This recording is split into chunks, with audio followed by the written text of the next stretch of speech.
Christopher.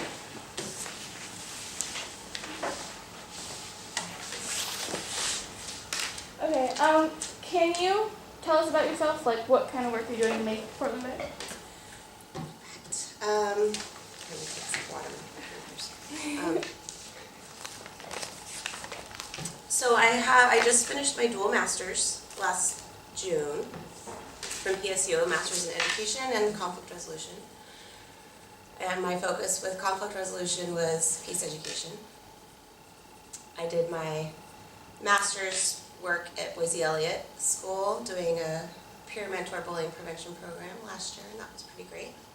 And then this year I've been hired on with Campfire Columbia doing their middle school program, and I'm at Harrison Park School on 87th and Division. And I work primarily with 6th through 8th graders, and a lot of our work with Campfire is based on what we call sparks, and that's their interests. So we do field trips around that and kind of get them thinking about what really motivates them, what their passions are, what their interests are. 7th and 8th grade we do more goal-focused work. So 6th grade is like just fun spark stuff. 7th and 8th is actually looking at like what's a goal, how do you meet that, talking about strategies, things like that, to get them ready for high school. And then on the side of that, so that's my job that I get paid for, and then on the side of that, I've just been doing a ton of work for Harrison Park School, working with kids. I started a peer mentor group that we meet on Friday mornings to train them, and that was nominations from staff of how I came up with that list, and then it kind of got whittled down to the kids who are really into it. But I have about 17 kids, which is a really good, strong group. And then I do an all-girls group on Wednesday mornings as well to give girls kind of just a space to talk about what's going on with them and have a safe place. And the peer mentor program, I kind of turned that, I got inspired by the Rob Ingram Youth Summit. I don't know if you guys are involved with the Multnomah County Youth Commission or any of that work, but I took some of my kids to the Rob Ingram Youth Summit. That was pretty amazing for them. Eye-opening, and to get kind of connected with the youth of Portland, the community, the leaders. And that's what I was trying to do for my kids with that. Yeah. So we're doing a week from tomorrow, actually, and I'd love to invite you guys, but it's during school. I don't know if you can get out of school. But I'm coordinating, and I'm having my peer mentor kids kind of, it's going to be like they're running it, even though I'm planning it.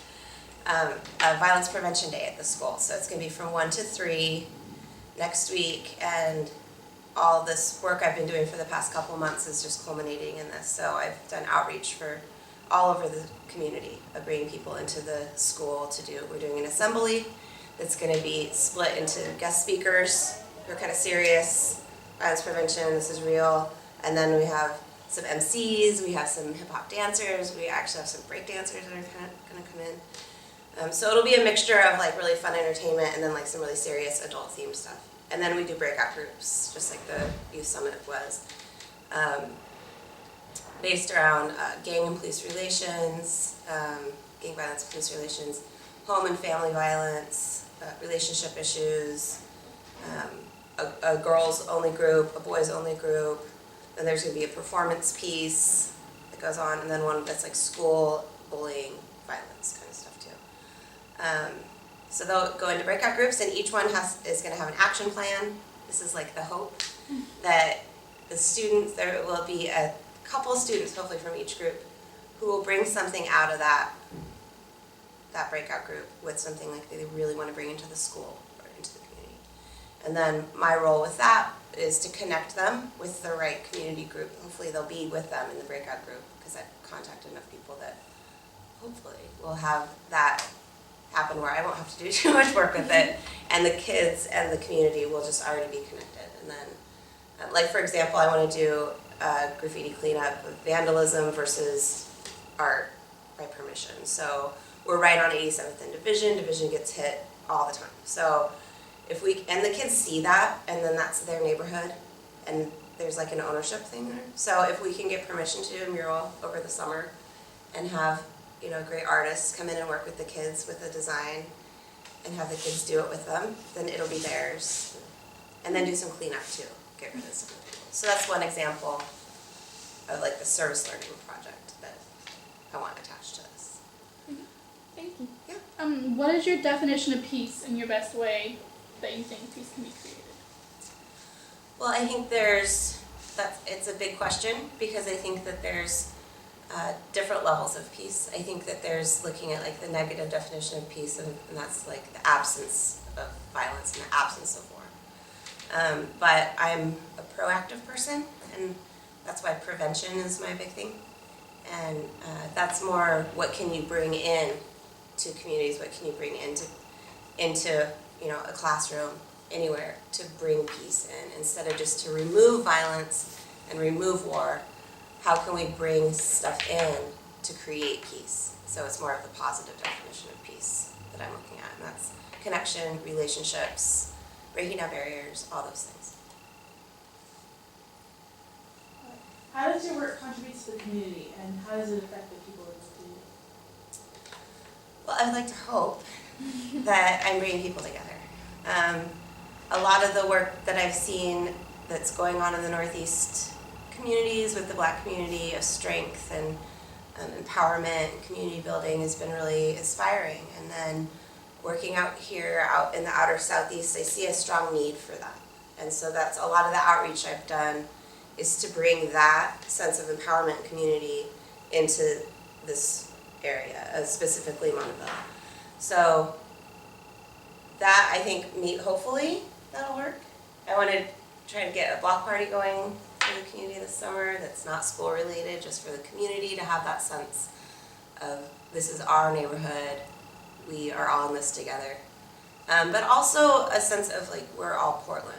With the kids that I'm taking, to the Multnomah County Youth Commission, and I'm trying to get this peer mentor thing going on at the school, to have them meet high school kids that go to other schools, other kids in middle schools, that are all kind of on the same purpose. It gives them a sense of being connected to their community. And really, I believe really strongly in youth empowerment, that and allowing youth voices to be heard. And that's a real strong passion that I have for just in my school community itself, and then into the greater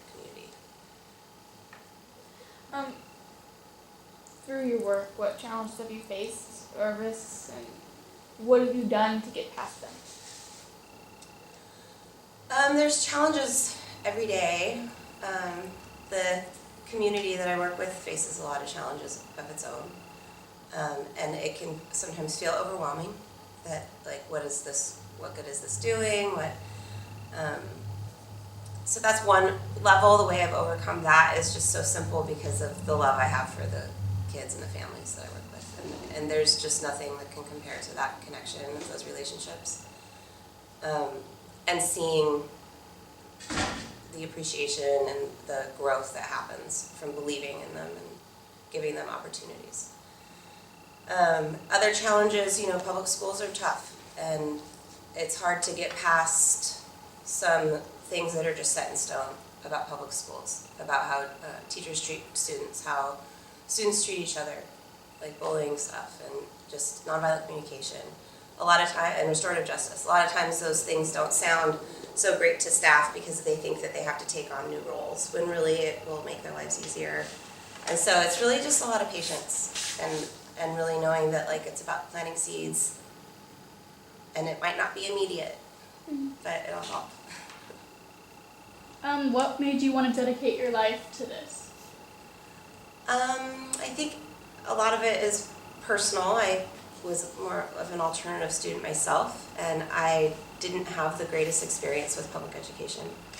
I didn't go back to college until my late 20s, and I just finished my dual master's at 38, so I was kind of a late start academically.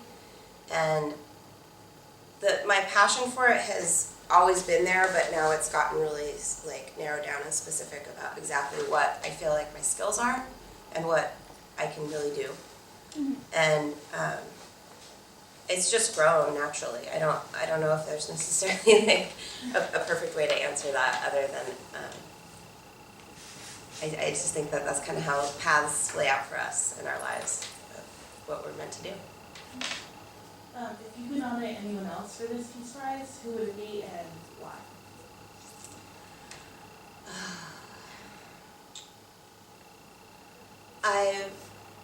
doing my master's in conflict resolution, I've met a lot of people who are doing some really amazing things. I have friends who are doing work with like the UN and things like that, really big stuff. And then I have friends who have done things with like the transgender and gay communities here in Portland that have been groundbreaking. I have teachers, I know teachers who deserve so many awards every day. They deserve a parade. I'm trying to think of somebody in particular, like a name to give you, and it's kind of hard for me to come up with on the fly. I'd have to kind of think about it. This was a surprise to me to get nominated, so can I get back to you? Yeah, sure. Okay. We can give you our contact information. Okay, cool. Do you have any questions for us? So yeah, when did the Peace Prize start? Can you tell me about exactly what it is like? Well, this is the 4th annual. Uh-huh. It started 4 years ago, I believe, with Jefferson High School. Yeah, Jefferson. And our teacher brought it to us this year to put on. It honors people who are doing something locally in the Uh-huh. community. And like I said before, peace, sustainability, justice. Mhm. People who are really just determined to make a change in Portland or Mhm. in Montevideo, just everywhere. And yeah, it's like Nobel Peace Prize, only smaller. Mhm. It'd be nice if they actually get big. That's what I'm really hoping for this. Like in the 2 years I'm still here, I hope it actually gains like some recognition. People actually start like noticing it more, so you Mhm. get more done about it and make it kind of more like a bigger event. Mhm. Thing, but not too showing everything, but to actually show that people in the community are actually trying to do things. Yeah. It's also a way to get the word out. All the nominees are welcome to have booths set up at the event showing their things and what they do in their organizations and stuff. Yeah, so speaking of booths, if you would like to have one, we can get one for you. Just to have in the front, there's like a front gallery Mhm. part that's going to be in the Mercy Corps building. And you just to get your word out as well. So I could do a little, like, these are some pictures of like the groups that I'm working with and like a little like information sheet. Is that Yeah, kind If you like have what like an you event coming up, like the you can flyer hand for out my event. flyers and stuff. Yeah. It'll be the day before. Oh, really? 'Cause No. the 23rd is the Yes. event, right? Yeah. So my event's the 22nd, so it's kind of funny. Well, yeah, so the 23rd. I don't think we have. Posters? No, Mhm. not yet. We could probably email you the Okay, information Yeah. more in depth and stuff. That is. great. So yeah, if that's all you have for us. I think so. So it's announced there. Mhm. Yeah. Okay. Yes. Fun. Thanks, guys. This is so neat. Thank Oh, you. I have another Yeah. question. Like, you've been working in the community. Like, what's been like the most rewarding like event for you, or thing that happened? Well, like one thing, or like you can pick multiple things. so finishing my dual masters was amazing. So that was like personal because it was just such a great reward to have that done. But I really love outreach. That's something that I've discovered I just really love doing. I love finding people who can work, like especially like for event planning things. That's kind of where one of my really strong skill sets is outreach. Finding the people in the community who fit well with this specific goal and mission of this event. So with this Violence Prevention Day, I'm very tenacious. I'm very, like, I do not give up. So if I send an email, nobody answers, I make a phone call. If nobody answers, I will physically go to where they work with my business card. So, and I really, really believe in face-to-face meetings, especially working with youth. I need to meet somebody face-to-face. I need to have a conversation. I need to understand their personality and really where they are and like kind of like their energy to know that they're going to fit with this specific group that I'm working with and that it's going to work well. And I've just met the most amazing people in this community. It's really inspiring. And I think that's the thing that just keeps me going all the time is knowing that there are so many people that are working so hard to make this community stronger, and it is really inspiring. So I think that would be my favorite thing. And the kids, nothing better. Okay, thank you.